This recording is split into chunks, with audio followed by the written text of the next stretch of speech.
So then we move into Google Ads, and the cost for Google Ads, depending on the industry that you work in, the economics are just broken, especially in the legal space or kind of more high ticket spaces. We're looking at $300 plus per cost per click, and the economics of getting that to work is challenging without them having to spend an exorbitant amount.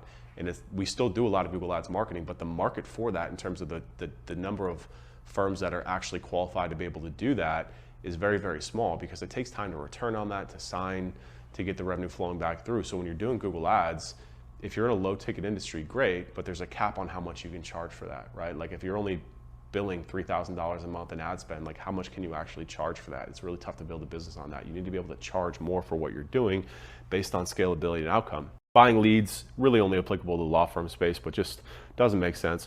Organic social media, very low visibility, very tough to get following, especially for a lot of businesses and clients that you're working with. Like how do you actually get them to create 2 to 3 pieces of content per day without it just being corny graphics that you create in Canva?